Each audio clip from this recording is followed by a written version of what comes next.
Mr. President, in 1993, I finished secondary school, high school, in the eastern part of Nigeria, and I showed up in Lagos because my parents promised me that once you're done with high school, you will go to Lagos. Lagos is like our New York. Every child's dream is to go to Lagos if you are living in the eastern part of Nigeria or even any part. We all loved and still do love Lagos. And so, in keeping with their promises, they helped me to get to Lagos. And I came to Lagos to live with my cousins. And as soon as I showed up in Lagos, Lagos lived up to all the noise and all the expectations we had about Lagos. It lived up to it. Even beyond, I was very excited, very happy. It turned out that in Lagos, I could connect with people from different backgrounds. All the tribes in Nigeria were in Lagos. I could only connect with maybe one or two while I was in Enugu. But in Lagos, every single tribe that is located in Nigeria, all the 500 tribes we have in Nigeria, you would see the people in Lagos, Nigeria. That was so beautiful to me. I enjoyed every bit of it. I was meeting people, socializing. It was fun. We were so blinded to tribal consciousness. Nobody was ever treating anybody based on their tribes. I said I would speak the truth, so I'm going to ask people who lived in Lagos within this period to please bear me witness if I am lying. There was no such thing. If you're dealing with somebody who's Yoruba, you didn't even care if they were Yoruba or not. You didn't even remember their tribes. You just dealt with them as your fellow countrymen, as your fellow human beings. This was the life I saw in Lagos. And then came the time when military leadership in Lagos was about to phase out.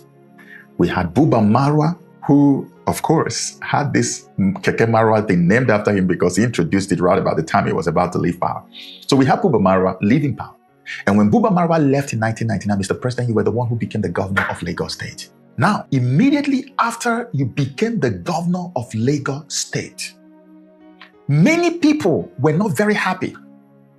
A lot of people wanted something else, but it was you that people got. And I didn't quite understand why a lot of people wanted someone else but you until much later. Mr. President, it was after you became the governor of Lagos State, and God is going to bear me witness, that I began to see elements of tribal consciousness in Lagos. That I began to see cracks emerge between the Yorubas and the Igbos, which has, of course, today ballooned out of proportion. Everybody can see it already, even on social media. But I'm talking about the origins. This was when I saw it happen. The Yorubas became conscious of themselves being Yoruba. Igbos were now made to understand you are Igbo. We now began to hear things like you are in my land, you are in my land or not in my land. All those things we couldn't hear before you became governor, Mr. President. And they started showing up. Well, in 2000, I traveled out of the country. I was already working in Lagos in 1996 as a sales representative. And my work revolved around Okare and Balogun market, which is why I said there was no such thing as tribal consciousness or identity consciousness.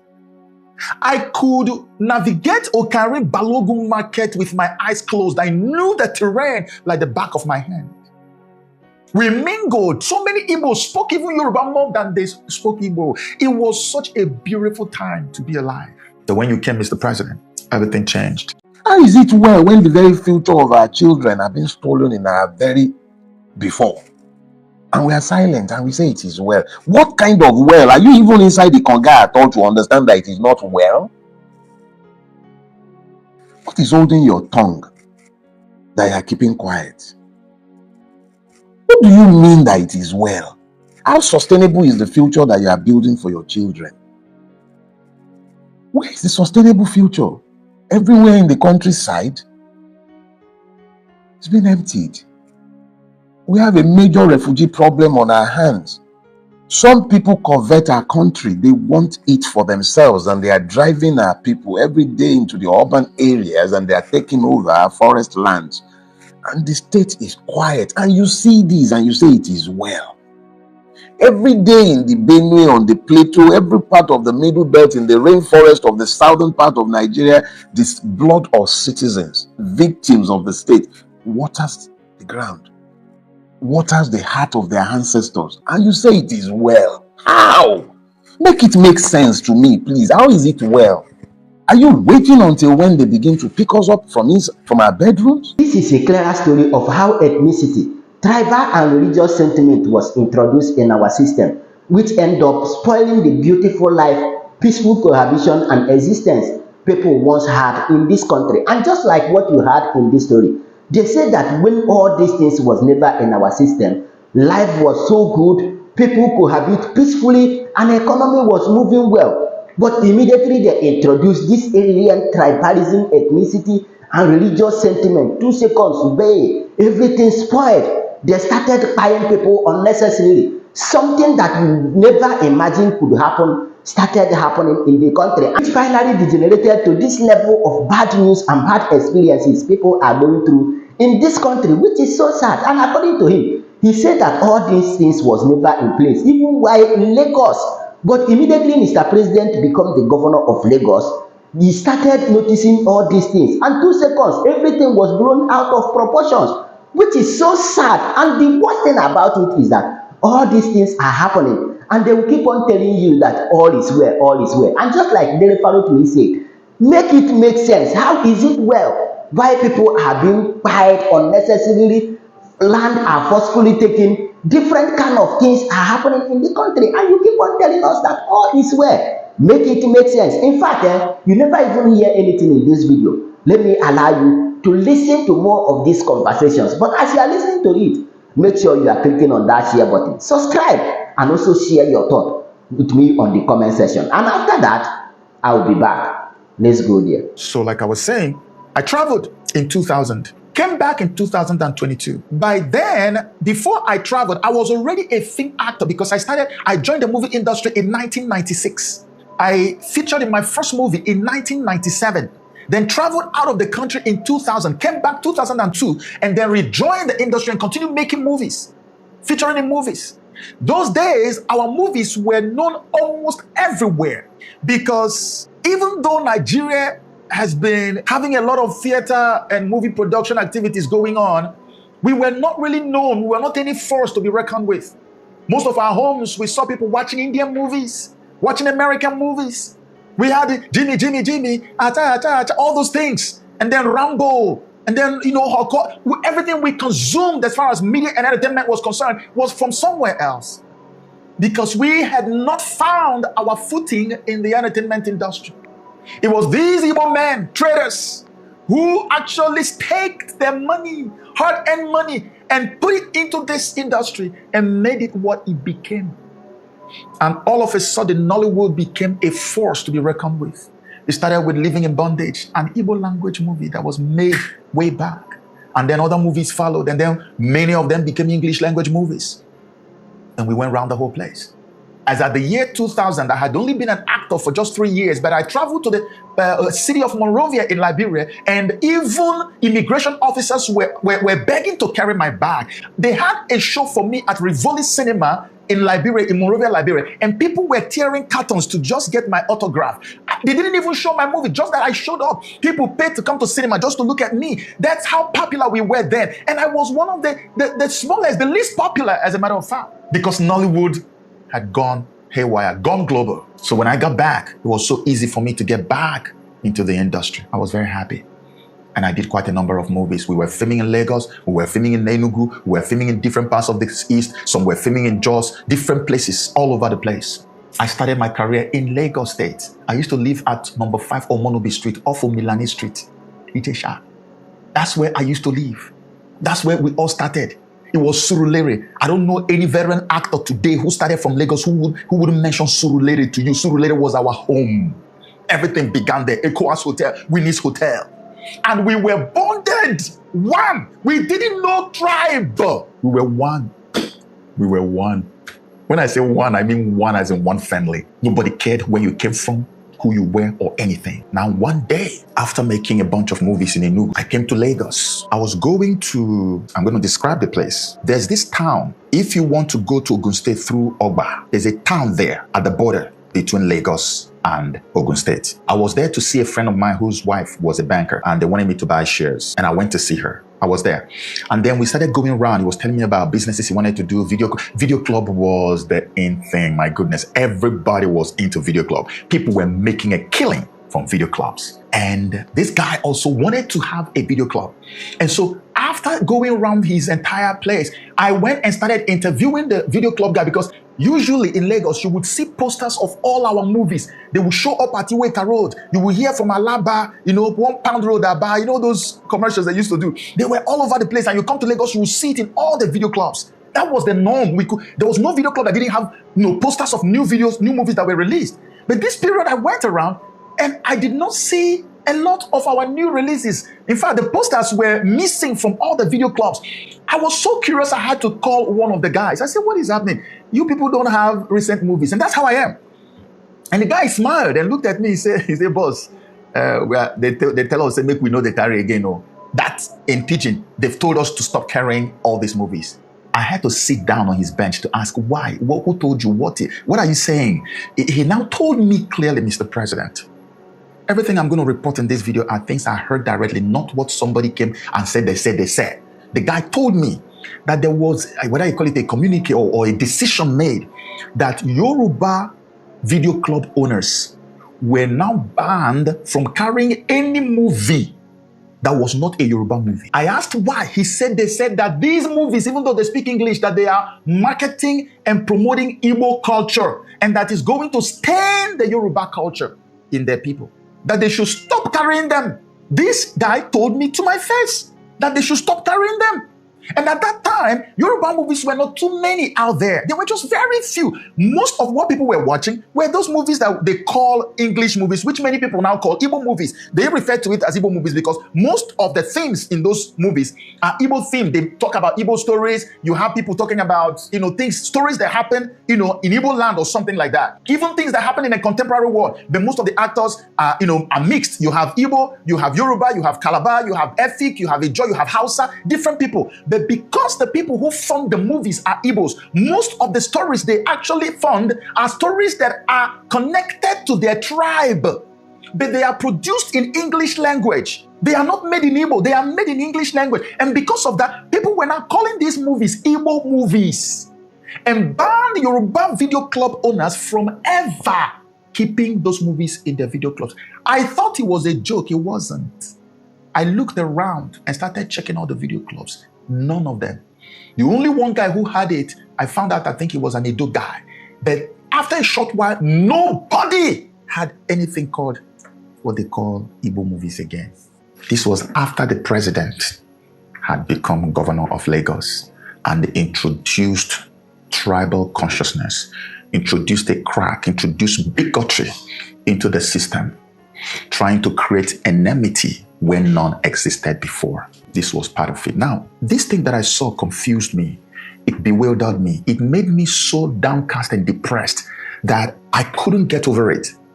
I began to ask myself, the Igbos who make these movies, in all honesty, and please go and fact check me, go and ask anyone, because I know that I was there when it all started. I may not have been there the first time that this whole revolution began, but I was not too far away. I didn't join the industry too far away from when they started. 1996 is not 2016. I started early enough to know that these guys never had any agenda for Igbo dominance or to permeate and perpetuate our culture for any reason. They didn't even have any agenda for global expansion of the industry. They were the typical businessmen who just wanted to make money. And the moment they saw that the industry exploded and the money was coming, boom, they were pouring money into it. And because they were Igbos, they were bringing stories. People who were writing were bringing stories. Even some Yorubas will write Igbo-themed stories and bring to them. And they found nobody had any written or planned agenda to dominate anybody. Mark my words. It was just an innocent expression of their entrepreneurial spirit. And now it was mistaken for dominance. You can imagine the shock I had. We had too many Yoruba people that we were doing things with. We had Shola Shobowale, who I used to call my girlfriend.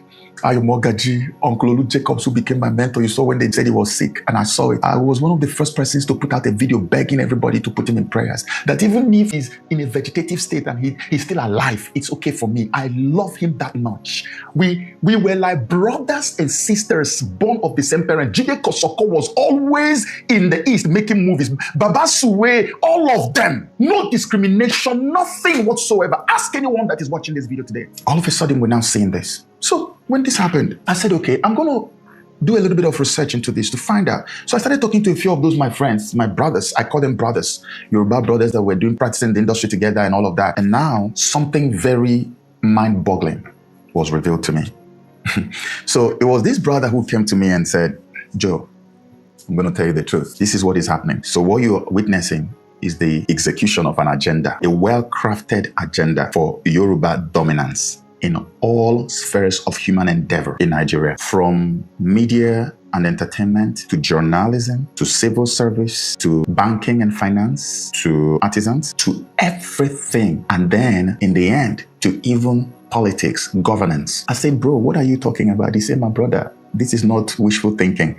There is a well-articulated written booklet, a blueprint for this, that this is just the foundational stage. It's just a tiny little beginning you're watching, that this is a huge, massive program that will be unleashed, and that you, Baba Tinubu, is the brain behind it. This guy told me this. I was mute for a very long time. I couldn't speak.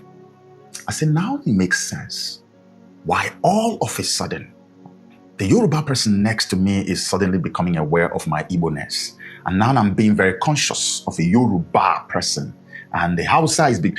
Suddenly we are now seeing the cracks. We are now seeing the divisions that we never saw before. After he said this to me, I want everybody to please pay attention, because this is very important. So we know how we got to where we are today. After he said this to me, it was not long, just a few years, about 2010, round about March, a Yoruba language channel, African Magic Yoruba, was launched on DSTV. And no other language channel was launched. It was just Yoruba. I said, oh, this guy was right. And when that happened, there was protest, quiet, silent protest in different quarters, in the north, in the east. There are 3 major tribes in Nigeria. If you want equity and justice, why would you give African Magic channel to Yoruba and then you didn't make plans to give to Hausa and to the Igbo? Why? But that was what happened. It was not until 2014, 4 solid years later, that they caved into the protest and launched one for the Hausas. The argument had always been that why should Igbos even join the people who are protesting this language channel? Because after all the other channels on DSTV that show Nigerian movies, they are promoting your own culture. So why should you be talking and be asking for a channel dedicated to your language? Igbos, you should not open your mouth and join this discussion. So even when the Hausa one was launched 4 years later after the Yoruba one, they still did not give to Igbos. But Igbos did not give in. They said, we are not the only ones making English movies that promote culture. There are a few Yoruba movies also that promote Yoruba culture. They are in English. So why should you now vilify us? Why should we be punished for our creativity? If you give to these people, give to us. It's a level playing field. It still didn't happen until there was a change in leadership. And now by 2015, they decided to give Igbos their own African Magic Igbo channel. I said to myself, oh, I am seeing it play out every day. And from that moment on, Yoruba movies that were not so many in number, this very program or agenda of Yoruba dominance suddenly began to produce funding, because my guy told me when we were talking about that video club thing, I said, but does it make sense that these people are told not to carry our movies, but they don't have any Yoruba movie, they just have only a few? Is it not affected? He said, don't worry about it, my brother, that there is money behind this program. He told me, and he said, watch, you're going to see. And true to his words, not long after, Yoruba movies flooded the market like there was no tomorrow. It was all over. It was everywhere. The video clubs were filled up. So money has been earmarked for this agenda to be executed with success. The agenda of division, of dominance over people you can never dominate, even in 1,000 lifetimes. Should I call it an experiment? I don't know. But this is only just beginning. We're talking about DSTV. Then what about music industry? I am very happy that every person who has spoken to me and revealed the truth to me in this my story, every single one of them are Yoruba people. Not a single non-Yoruba revealed any truth to me about what is happening. And these are people, highly placed individuals who were in the center of everything. That's how much they trust me. That's how much they love me, and I love them. And nobody can ever stop me from loving the humanity in any human being. They call me brother. They say, Joe, I know you may not know, but I'm going to tell you. This is what is happening. I called one of my other brothers, a Yoruba guy, popular, I won't mention his name. DJ, done 1 or 2 things on a few radio stations. And I said, bro, what's happening? I'm noticing that non-Yoruba music artists are fading out gradually. What's going on? Unless you are speaking Yoruba in your music or you are a Yoruba person or something, nothing happens to the music. It just fades away. What's happening? He said there's a plan. He didn't know someone had told me. This one didn't know that my guy in the movie industry had told me what was going on. So I was already in the know, but I wanted to hear from him. He told me, okay, so I'm going to mention this person. Should I mention? Should I not? So this person, I won't mention the name, but this person is somewhat affiliated with some activities at Cool FM. That's all I can say. Was affiliated, so there's no way you can even tell who it was. This person told me that DJs were now brought into a clique and advised, sensitized not to allow any non-Yoruba music see the light of day. They will have to decide which ones will survive or succeed and which ones will not. He told me to my face. Every time I hear these things, my heart would just go, oh, like how? And then I began to watch. And because, many people don't know that for any music to make it, you have to give it frequent, constant airplay. There are some music that would not even have made any sense. If you play it repeatedly on radio, it becomes a hit. If any DJ wants to kill your song, they will play it. People will enjoy it, love it so much. They will just play it once or twice a day, 3 times a day, or maybe 2 times a day. And then after a week or 2, they stop. They cut it off. That beautiful song that would have been catching fire all over the place will just die a natural death. Because if people are not listening and hearing it, how will they now call it a trend? How will it trend? And not only that, we're talking about DJs in different spheres, DJs on radio stations, DJs that go to events. When they come to an event, they are not meant to play it. This song is hitting. People are looking for it, where to download. Yet you come to event, you don't hear the song. The lineup of songs don't contain that song. You go to radio station, you don't hear it. Naturally, you have reclined to that. The song just dies on its own. But if they play it repeatedly and then you go to an event, you still see it played, that's when it becomes a hit. The artist begins to make money. So he said they had this thing with the DJs and all the DJs came into that clique. I was told. It's not gossip. I was personally told. And then they started killing slowly songs from artists that are not Yorubas. And then again, it brought me to where we were before Mr. President became governor of Lagos, where you had the Galala, Daddy Shoki, you had the Baba Frayo, you had the Dr. Alban, you had Tony Tetula, you had people from every ethnic background or origin. Everybody, Two-Face Idibia then came out. Benway, people just expressed themselves. If you are creative, show your creativity. If it is good and the people love it, let it make you money. The Bible says the gift of a man maketh him way. Nobody was stopping anybody from shining. There was no agenda. How do you look around our country and lie to yourself that it is well? How can it be well in a country where, in a state as poor as Osun, and I'm using Osun as an example, in a state as poor as Osun, billions are spent on travels and food, and peanuts are spent on education, on tertiary health, on primary health care. It's a fact that in Osun, more money was budgeted and spent on feeding. Feeding in the government house than was spent on universal basic primary education. How does that make sense? And they would ask somebody from that place and he will say it is well. How is that well? As in, make it make sense for me. How do you say it is well where it is obviously not well? A minister comes into the public space and announces that they are spending almost $1 trillion, I believe about 700 and something billion, on renovating an airport. And everybody says it is well. How? What kind of fatalistic surrender to indecent oppression and suppression can that be? How can it be well? In a country where those who are paid to protect the lives of citizens who are victims would carry their guns, turn it on those who are paying them, and murder them without consequences, and you say it is well. How can it be well? What is well about a society where every norm has collapsed? Please make it make sense for me, because you will sit down in your churches this morning, for instance, and many are praying against principalities and powers, and they are being told from behind the pulpit by persons who are complicit in the evil that has overtaken the country to pray for their leaders. Where are the leaders that you are praying for? And then after the empty homilies, you tell the people that it is well. How can it ever be well if they do not act to make things better? How? Yorubas will say that the priest must not speak evil. But what if the priest beholds evil constantly? Why should he not speak? How do you find peace when you see this much evil and you say it is well? How can it be well if we are in a democracy and the people's vote counts for nothing? And you say it is well? How do you stand behind the pulpit and rail against Satan and his agents and you have nothing to say about the ruiners of Nigeria? How? Who are the principalities and powers if not those who are sat in government offices across the length and breadth of Nigeria? And you say it is well? How?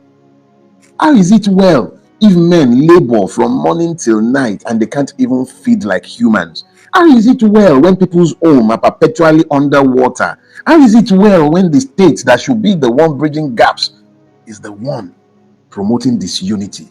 How? How is it well when the very future of our children are being stolen in our very before? And we are silent and we say it is well. What kind of well? Are you even inside the conga at all to understand that it is not well? What is holding your tongue that you are keeping quiet? What do you mean that it is well? How sustainable is the future that you are building for your children?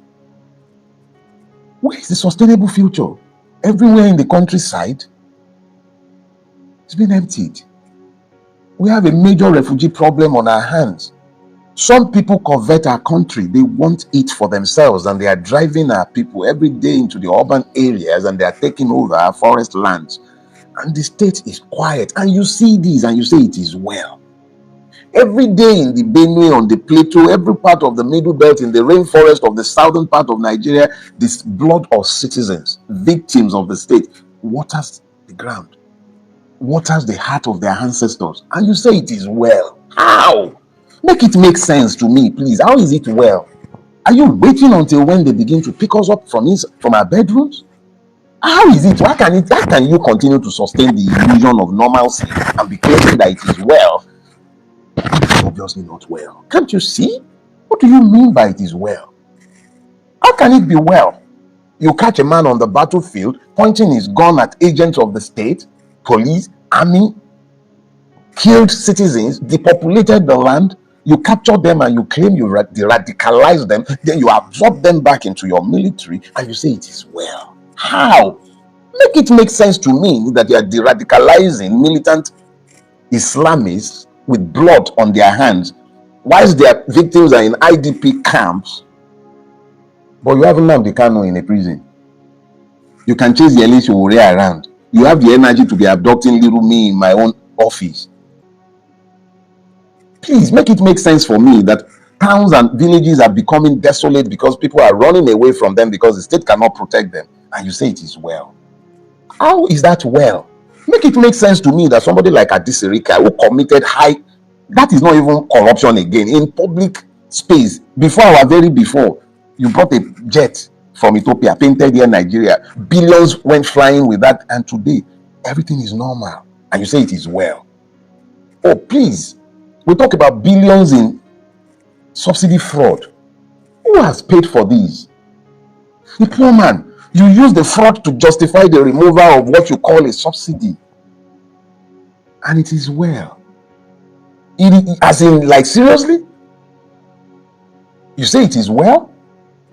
What kind of sick society have we built that we have normalized to the point where we say it is well, where it is obviously not well? This is not well. How do you say this is well? People they graduate universities functional illiterates, and you say it is well. Almost every expert in the medical field who has the opportunity, there is hardly any Nigerian doctor who has the opportunity to run away that hasn't run away. Unless you begin to count the likes of Dr. Folasheye, the ENT surgeon in Lagos State. Those are the kind of people who are sacrificially remaining behind. There is no incentive to stay. I was away in America and in Europe the last month, and I still recall people asking me, why are you going back to that crazy place? But of course, some of us are too mad to take the opportunity to escape. But we will not help you to normalize your lives. It is not well. The sooner you all tell yourselves this truth, the better and quicker it might be for us to rescue the future for our children, because we've obviously lost the present. We've lost the present to the point where those who have even known this country no longer feel any need to lie to us. They don't even respect us anymore. They don't even pretend to use their tenders board. Coastal Road, no tenders. No public tender of any sort. Nothing. And what has happened? Everybody quiet. After the initial cackling like ends. And when nothing happened as a result of that, what happened next? Keyamo has come with his own now. So the same airport that they have been renovating, the number of times that Lagos airport has been renovated is an insult to any conscious Nigerian who is still capable of thinking. And then you say it is well. This surrender to reason that makes us, it predisposes us to an acceptance of madness to the point where we have become, all of us have become acculturated to madness. You are in the middle of the insanity. You are experiencing it. You are its victim. And you still continue to say that it is well. When will you come to the knowledge of the fact that it is not well? When? What is well about where we are? Whatever amount you are earning today, the reality is that our currency has been devalued almost to the point of uselessness. You want to buy a car today, I'm not sure that you can buy any car in this country today for less. If it's brand new, I'm not sure you can buy any. Even the Chinese import, you can't get anything for less than 40 million or thereabouts. How many Nigerians can ever put that together? If you are working in the public sector and you are not a thief, you can never buy a car in your life. Yeah. If you are working in the public sector and you are not a thief, if you are working in government, in any government institution, if you are not stealing, you can never buy a car in your life. You can never build a house in your life. You say it is well. What kind of wealth are you talking about? How can it be well when it is obvious that you are inside? You are not even just inside borehole. You are in a fast-moving river that is dragging you to a bitter end, and you say it is well. But then, Hitler proved something as he ascended to power. He proved that even rational persons can become idiots once you can find a cause behind which to unite them. He united the Jews and he united the Germans around the concept of the hatred of the Jews. What are you being united around in Nigeria? Nothing. If anything, they are sowing seeds of disintegration, bigotry, ethnic and religious. You are banged in the middle of all of that, and you keep saying it is well. How can it be well in a country where you all found the peace to move on from the Lekki massacre? Some of you defended it, some of you explained it, some of you rationalized it, you helped them to deny it, even in the face of all of the evidence in the public space. And you say it is well. You say it is well in a country where somebody like Ojiuzo Kalu, convicted and sent to prison, is back in the Senate, sat there as an elder in that Senate, and you say it is well. Akpabio, facing God knows how many counts of stealing by the same EFCC that it today presumes to have oversight function over. The same Akpabio in our National Assembly, I would say that you are offering mic. That is the person sat as the president of your Senate, and you say it is well. How? How can it be well in such a place? I was hauled off into prison for no reason under the sun. But my case was much better than those of the people that I met in the prison. At least I could fight, and you fought for me. You know how many persons have been forgotten in prison? Not just in Ekiti, all over this country. Do you know the kind of condition in which those who have been sent to prison are living?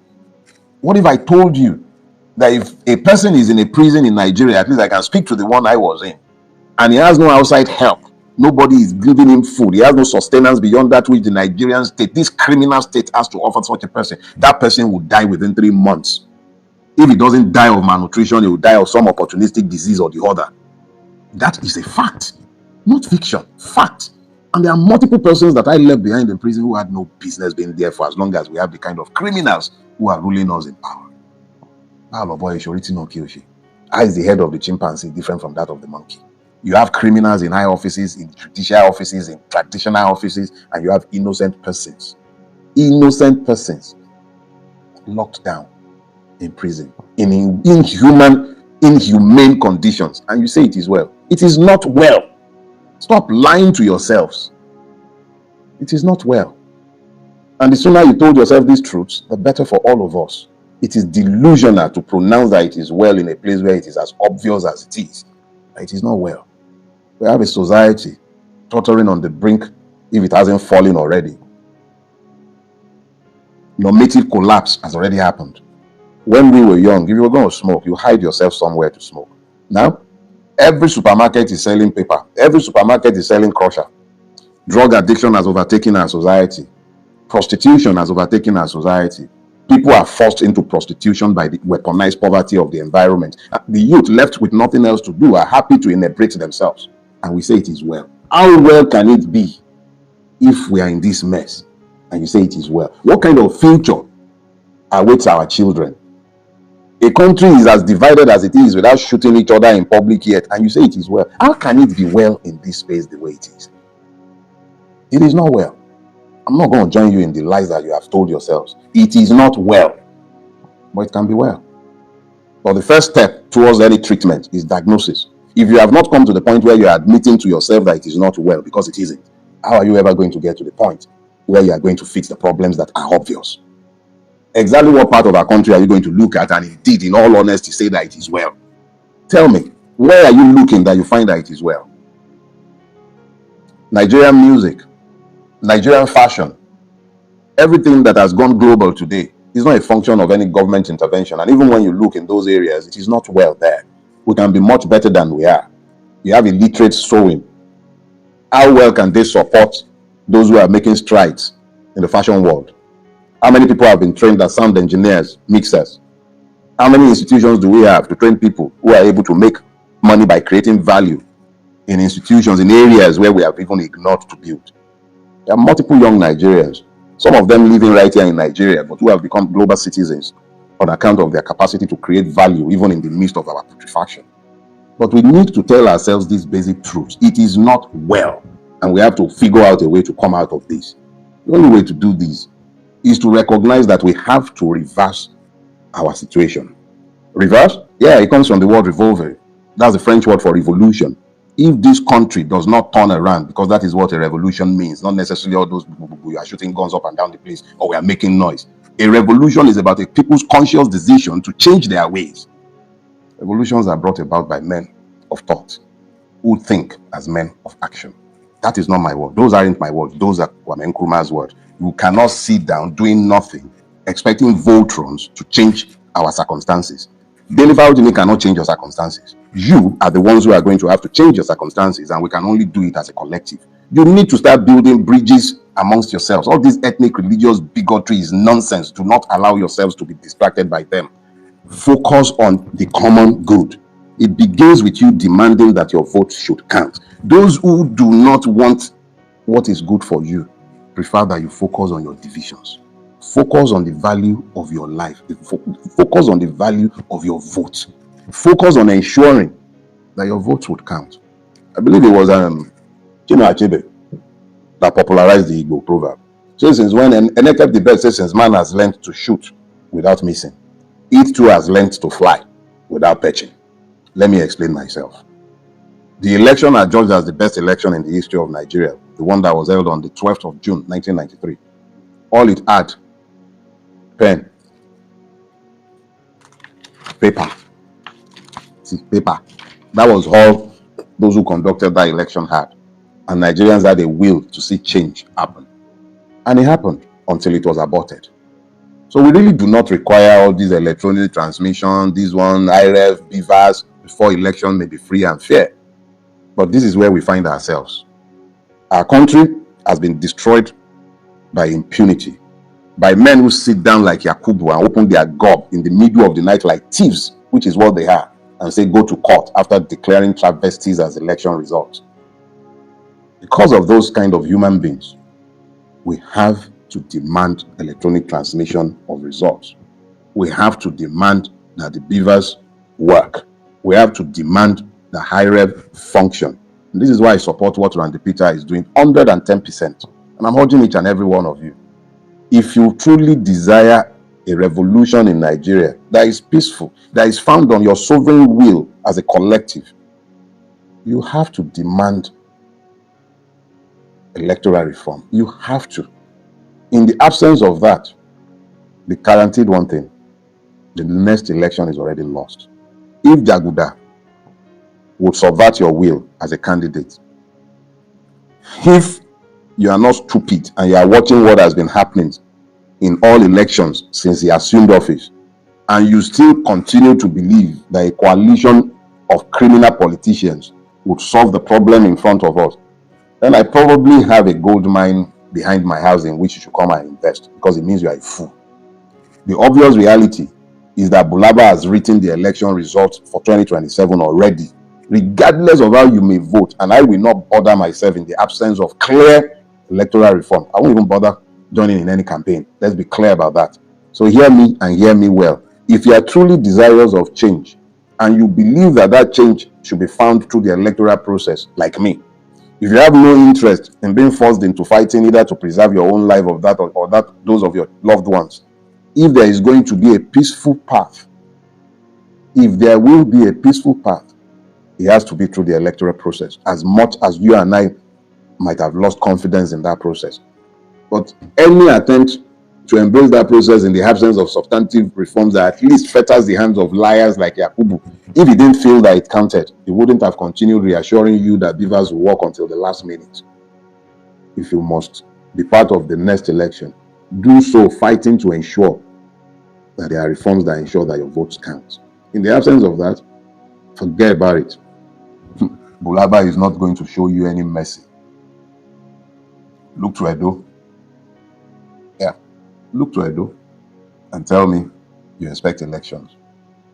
Everywhere, the behemoth has no care whatsoever for any rule of law or your emotions or any of that nonsense. If you are going to get away from this mess, it will be because you first won the battle to be citizens whose votes count for something. Get the point. Now, what do you think? Share your thought with me on the comment section. And of course, you know the vibe. Click on that subscribe button, follow, and share for more updates. Because like this, we move.